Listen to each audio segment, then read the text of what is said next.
Good morning. तो 12th class के अंदर 4.5 जो थी वो आपकी पूरी हुई थी। 4.5 के बाद आज करनी है 4.6।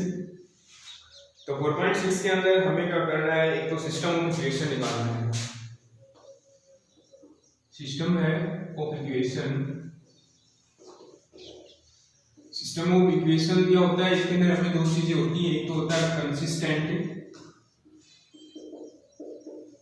एक होता है कंसिस्टेंट और दूसरा होता है इनकंसिस्टेंट।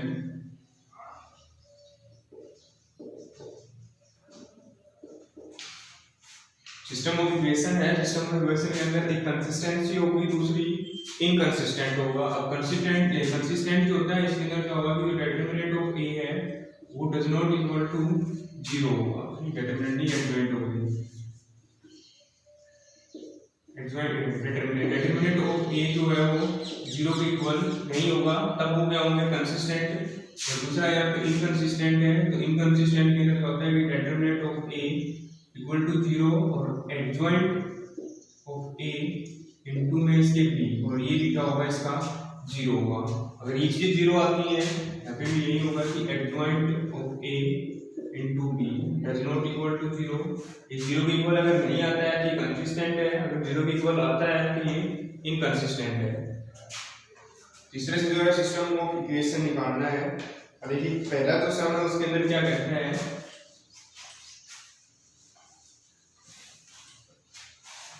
ये इक्वेशन दी गई है कि x + 2y = 2। एक इक्वेशन ये है। दूसरी इक्वेशन दी गई है 2x + 3y =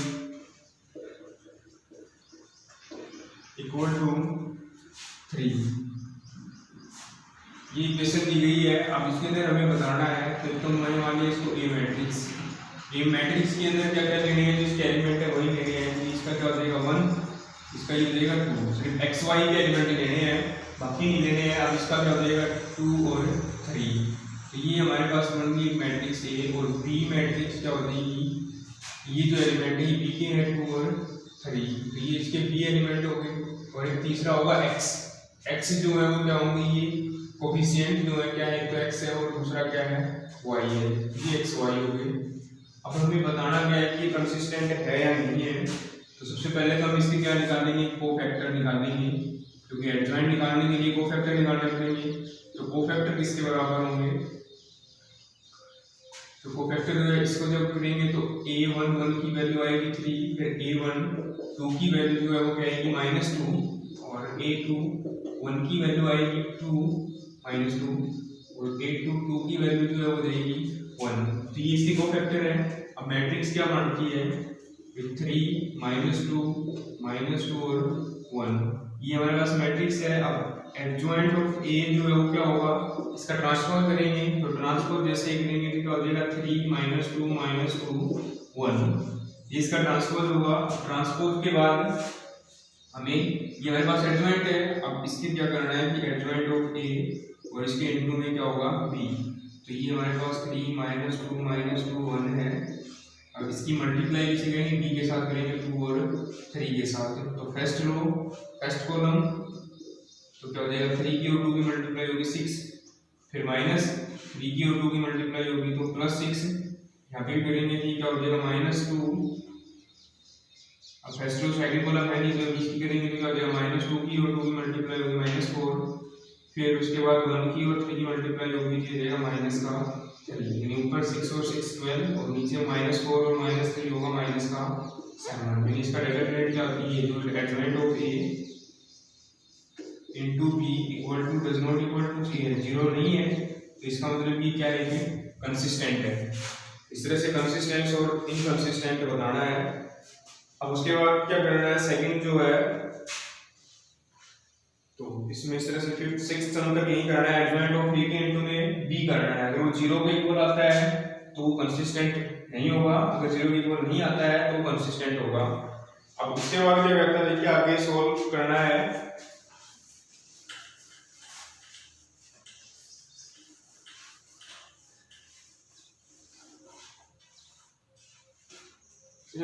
solve the following system of linear equation using matrix method।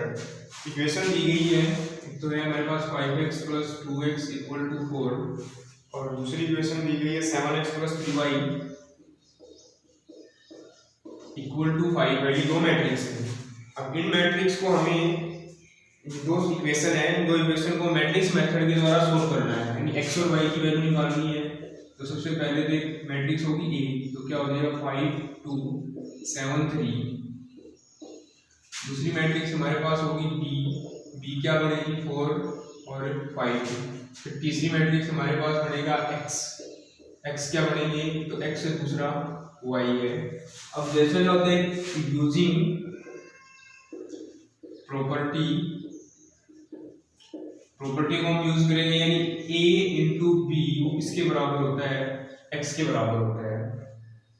a into B, a into X जो है वो किसके बराबर होता है b, यानी कि a ये था, इसकी जब हम x y के साथ मल्टीप्लाई कर रहे हैं तो किसके बराबर आ रही है, वो b के बराबर आ रही है, इक्वल आ रही है। तो यहाँ से a into X equal to b होगा।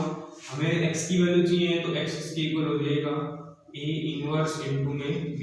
ये मल्टीप्लाई, इसको हम क्या करते हैं लिखेंगे कि मल्टीप्लाई बाय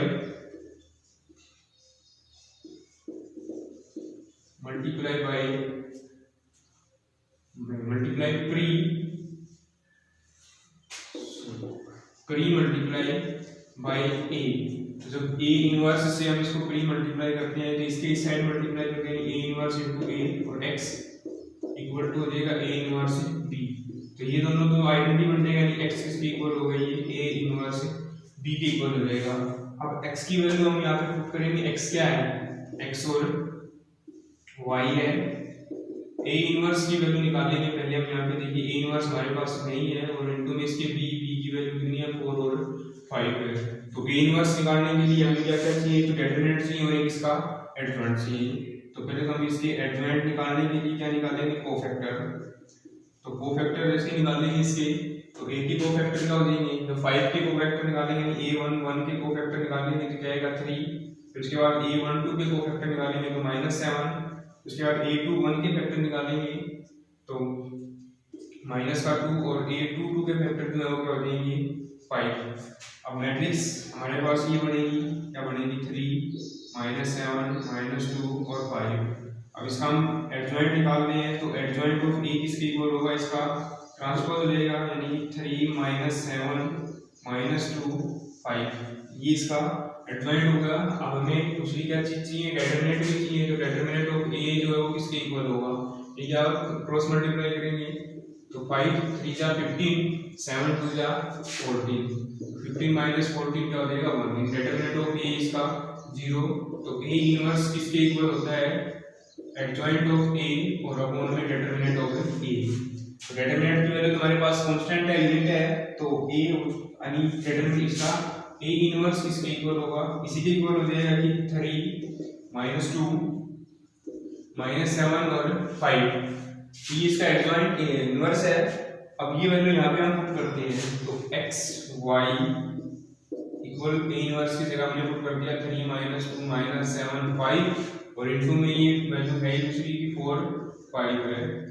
अब इनको मल्टीप्लाई करेंगे तो फर्स्ट कॉलम 3 की और 4 की मल्टीप्लाई होगी 12 माइनस 5 की और 2 की मल्टीप्लाई होगी तो 10, एक माइनस ये और एक माइनस ये प्लस 10 रहेगा। इस तरह से इसकी -7 की और 4 की मल्टीप्लाई होगी तो माइनस की 28, फिर -5 की मल्टीप्लाई होगी तो 25। जब इनको ऐड करेंगे तो कितना हो जाएगा 2 और 2, ये इनको ऐड करेंगे तो 3 और माइनस का 53, यानी x और y। ये वैल्यू होगी, x की वैल्यू तो हो जाएगी 22 और y की वैल्यू हो जाएगी -53। तो ये इसके आंसर है। तो इस तरह से ये सम कर रहे हैं।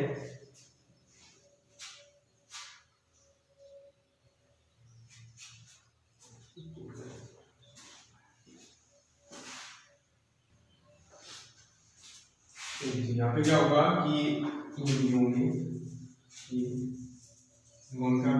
ऐड करने होते हैं, तो ये 3 की और 4 की मल्टीप्लाई होगी तो 12, 5 की और 2 की मल्टीप्लाई होगी तो 10 -10 और ये भी ऐड करेंगे तो यहाँ प्लस x और y किसके इक्वल हो जाएगा, 12 - 2 होगा तो यहाँ बचेगा 2 और 28 - 5 होगा -3। तो x इक्वल टू हो जाएगा 2 के और y इक्वल टू हो जाएगा -3 के। तो ये इसके आंसर है। इस तरह से जो करने हैं। अब देखिए उसके बाद कर लोगे अपने आप आगे।